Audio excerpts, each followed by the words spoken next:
Hi, ഞാൻ രാഹുൽ രാജഗോപാൽ. ഞാൻ ആക്ടറാണ്. ചെയ്ത ഫിലിംസ് എന്ന് പറയുമ്പോൾ അന്വേഷിപ്പിൻ കണ്ടെത്തും, കൊണ്ടൽ, ടർബോയിൽ വർക്ക് ചെയ്തിട്ടുണ്ടായിരുന്നു നമുക്കിടെ ഒരു സുഹൃത്തായിട്ട്. ആളുകൾക്ക് എന്നെ പരിചയം കരിക്കും, ആവാസവ്യൂഹം എന്നുള്ള ഫിലിമൊക്കെ വെച്ചിട്ടാണ്. ഞാനിപ്പോൾ ഉള്ളത് ലാഡൻസിറ്റയുടെ Kochi സെൻറ്ററിലാണ്.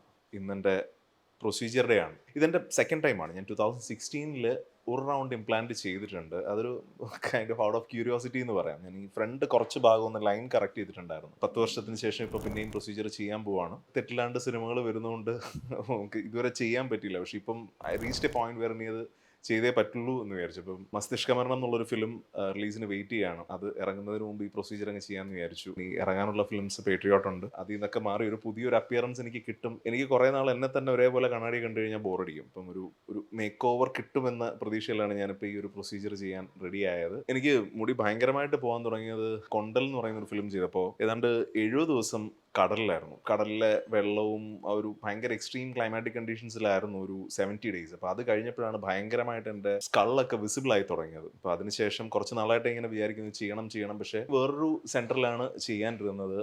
I was in talks. അപ്പോൾ ആ സമയത്താണ് പ്രയാഗ് ഇവിടെ ചെയ്തത് ഞാൻ കണ്ടത് ലാഡൻസിറ്റയിൽ. ആൻഡ് പ്രയാഗ് എന്നോട് പറഞ്ഞു, മാൻ ഇറ്റ് വാസ് റിയലി ഗുഡ്, നിങ്ങൾ ഒന്ന് സംസാരിച്ച് നോക്കൂ എന്ന് പറഞ്ഞു. അപ്പം ഞാനും പറഞ്ഞു എനിക്ക് എപ്പോൾ ചെയ്യണം എന്നുള്ളൊരു ക്ലാരിറ്റി ആയിട്ടുണ്ടായില്ല. അപ്പം ലിറ്ററലി ഒരാഴ്ച മുമ്പാണ് കറക്റ്റ് ഞാനിവിടെ വന്നത്. അപ്പോൾ ഇവിടെ വന്നു പ്രയാഗിൻ്റെ ഒരു അഭിപ്രായം ഞാൻ കേട്ടിരുന്നു. അതല്ലാണ്ട് ഇവിടുത്തെ ടീമിനോട് സംസാരിക്കുമ്പോഴും നമുക്ക് വളരെയധികം കംഫർട്ടബിൾ ആക്കുന്ന രീതിയിൽ നമുക്ക് കാര്യങ്ങൾ പറഞ്ഞു തരികയും നമ്മുടെ this is the right place എന്ന് നമുക്ക് ഫീൽ ചെയ്യുന്ന തരത്തിൽ ഐ ഗോട്ട് ദാറ്റ് ഫീൽ. അപ്പോൾ അതുകൊണ്ട് തന്നെ ഞാൻ വിചാരിച്ചു എന്നാൽ പിന്നെ ഇറ്റ്സ് നോട്ട് ഡിലേ, പെട്ടെന്ന് തന്നെ ചെയ്യാം. അപ്പം കറക്റ്റായിട്ട് പറഞ്ഞാൽ ഒരാഴ്ച കൊണ്ട് ഞാൻ എൻ്റെ പ്രൊസീജിയർ ഡേയിലെത്തി. ലൈക്ക് എ സെറ്റ് ബിഫോർ, എൻ്റെത് ഇതിൻ്റെ ഒരു സെക്കൻഡ് ടൈമാണ്, ഒരു കറക്ഷൻ പ്രൊസീജിയർ ആണത്. അപ്പം അതാകുമ്പോഴത്തേക്ക് നമ്മൾ കൂടുതൽ പേടി അല്ലെങ്കിൽ കൺഫ്യൂഷൻസ് ഉണ്ടാവും. ആ സമയത്താണ് ഞാൻ ഡോക്ടർ ജാദവിനെ കുറിച്ച് കേട്ടത്. വിഷ്ണു ഉണ്ണികൃഷ്ണൻ്റെ റിസൾട്ട്സ് ഞാൻ കണ്ടിട്ടുണ്ടായിരുന്നു. I saw the photos and videos and all. അപ്പം അത് വളരെ നന്നായിട്ട് ചെയ്തിരിക്കുന്ന പോലെയാണ് എനിക്ക് തോന്നിയത്. If I am not wrong, correction surgery ആയിരുന്നു. അപ്പം കറക്ഷൻ സർജറി ചെയ്ത് പുള്ളിക്ക് റിസൾട്ട് ക്രിയേറ്റ് ചെയ്യാൻ പറ്റുമെന്നുണ്ടെങ്കിൽ I feel he can do the same magic with me. പിന്നെ ഇവർ ചെയ്ത കുറേ ആളുകളുടെയും ഫോട്ടോസും കാര്യങ്ങളും അതിൻ്റെ ഒരു ടെസ്റ്റിമോണിയൽസ് ഒക്കെ ഞാൻ ഗോ ത്രൂ ചെയ്തിട്ടുണ്ടായിരുന്നു. അപ്പം അത് കണ്ടപ്പം ഐ ഫെൽ മോർ കൺവിൻസ്. ഞാനിപ്പോൾ എൻ്റെ ഹെയർ ലൈൻ ഡ്രോ ചെയ്യാനായിട്ട് കയറാൻ പോവുകയാണ്.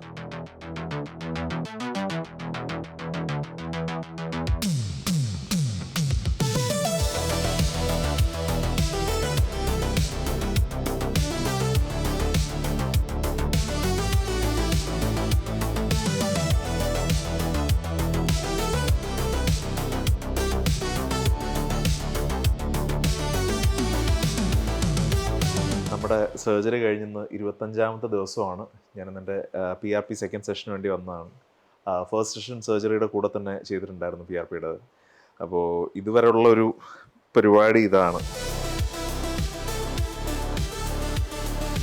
എനിക്ക് തോന്നുന്നു ഇപ്പം കണ്ടവരൊക്കെ പറഞ്ഞു അത്യാവശ്യം ഫില്ലിംഗ് ആയിട്ടുണ്ടെന്നുള്ളത്. പക്ഷേ ഇതിനി കൊഴിഞ്ഞു പോയി രണ്ടാമത് കിളിച്ച് വരുമ്പോൾ അത്യാവശ്യം ഫില്ലിംഗ് ആവും തന്നെയാണ് എൻ്റെ എക്സ്പെക്റ്റേഷൻ. അപ്പോൾ ഞാൻ ഇതിന് മുമ്പ് 2016 ഒരു ഇംപ്ലാന്റ് ചെയ്തിട്ടുണ്ട്, ഫ്രണ്ട് കുറച്ച് ഭാഗം മാത്രം. അപ്പം ഒരു 10 വർഷത്തെ ഗ്യാപ്പുണ്ട്. പ്രൊസീജിയറുകൾ മാറി. എനിക്ക് തോന്നുന്നു ഇപ്പോൾ കുറച്ചും കൂടെ സുഖമാണ്.